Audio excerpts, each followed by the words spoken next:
اور ہم نے انسان کو کھنکھناتے سڑے ہوئے گارے سے پیدا کیا ہے، اور جنوں کو اس سے بھی پہلے بے دھوئیں کی آگ سے پیدا کیا تھا۔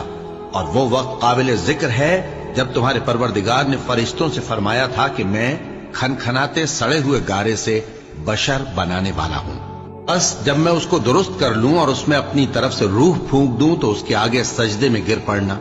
چنانچہ فرشتے تو سب کے سب سجدے میں گر پڑے مگر شیطان کہ اس نے سجدہ کرنے والوں کے ساتھ ہونے سے انکار کیا۔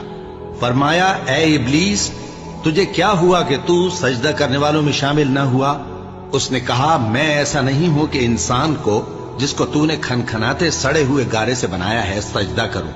فرمایا یہاں سے نکل جا کہ اب تو مردود ہے اور تجھ پر قیامت کے دن تک لعنت برسے گی۔ اس نے کہا کہ پروردگار مجھے اس دن تک مہلت دے جب لوگ مرنے کے بعد زندہ کیے جائیں گے۔ فرمایا اچھا، سو تجھے مہلت دی جاتی ہے وقت مقرر یعنی قیامت کے دن تک۔ اس نے کہا کہ پروردگار جیسا تو نے مجھے بھٹکا دیا ہے میں بھی زمین میں لوگوں کے لیے گناہوں کو آراستہ کر کے دکھاؤں گا اور سب کو بہکاؤں گا۔ ہاں ان میں جو تیرے خاص بندے ہیں ان پر میرا قابو چلنا مشکل ہے۔ فرمایا کہ مجھ تک پہنچنے کا یہی سیدھا رستہ ہے، جو میرے خاص بندے ہیں ان پر تجھے کچھ قدرت نہیں کہ ان کو گناہ میں ڈال سکے۔ ہاں بد راہوں میں سے جو تیرے پیچھے چل پڑے، اور ان سب کے وعدے کی جگہ جہنم ہے۔ اس کے 7 دروازے ہیں، ہر ایک دروازے کے لیے ان میں سے الگ الگ حصہ ہے۔ جو متقی ہیں وہ باغوں اور چشموں میں ہوں گے۔